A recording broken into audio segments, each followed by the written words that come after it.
Assalamualaikum warahmatullahi wabarakatuh. Perkenalkan, nama saya Sahara.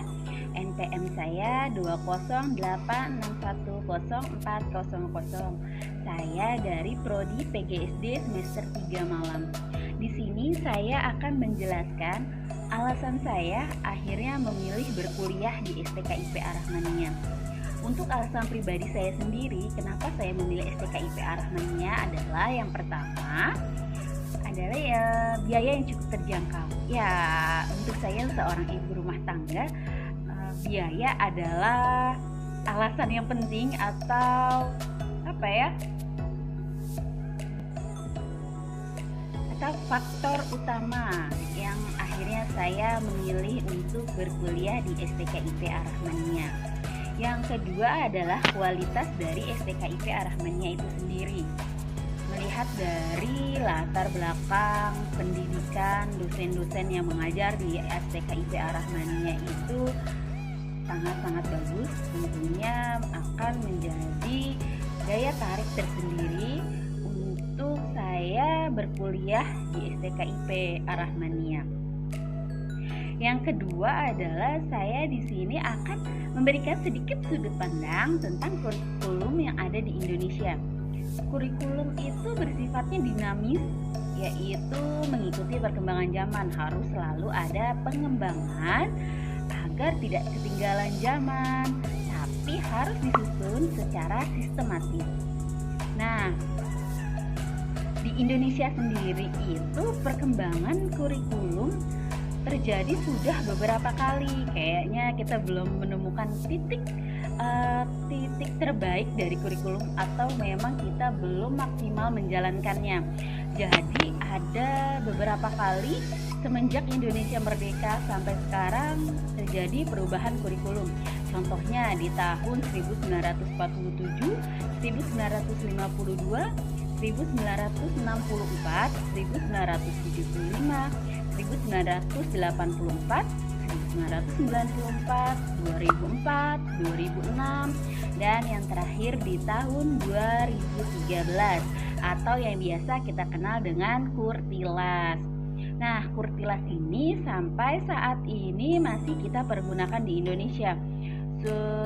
Mungkin dan saya berharap ini adalah kurikulum yang terbaik kalau terus dikembangkan, tapi diusahakan jangan diganti lagi, karena cukup dikembangkan saja, mengikuti perkembangan zaman. Jangan setiap ganti menteri itu harus ganti kurikulum juga. Jadi cukuplah kurikulum itu dikembangkan, tapi jangan diganti.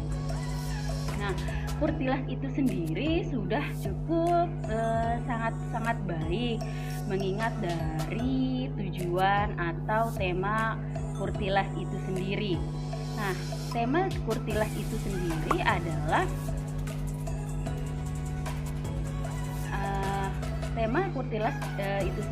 adalah menghasilkan insan Indonesia yang produktif, kreatif, inovatif, afektif melalui pengamatan sikap, keterampilan, pengetahuan yang terintegrasi. Nah, untuk mewujudkan hal tersebut dalam implementasi kurikulumnya, guru nih dituntut secara profesional merancang pembelajaran secara efektif.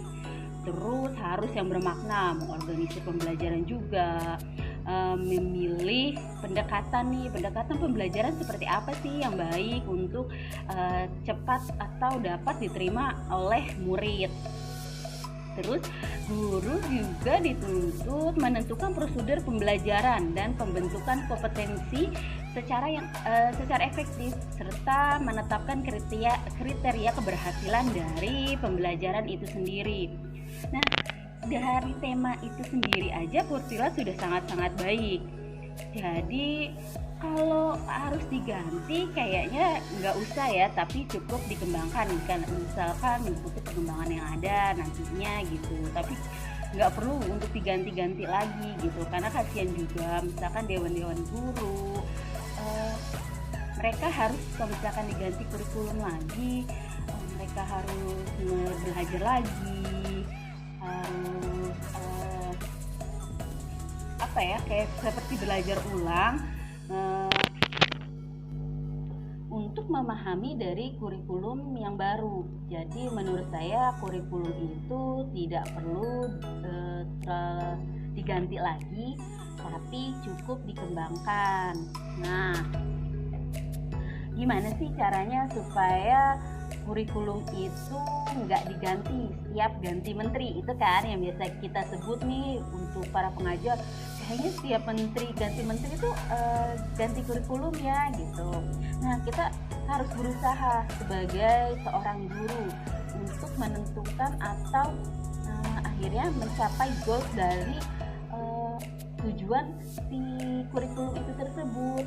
Kita sebagai guru pun harus benar-benar aktif, terus gimana ya caranya benar-benar tuh masuk dari pemerintah bikin kurikulum ini tujuannya apa. Kita benar-benar harus mencapai tujuannya agar kurikulum tuh nggak selalu diganti gitu, tapi cukup diinovasi dengan yang terbaru mengikuti perkembangan zaman menurut saya. Nah, biasanya nih untuk perubahan kurikulum itu di beberapa kasus kurikulum yang berubah itu hanya terbatas pada perubahan materi atau bahan dari kurikulum itu sendiri.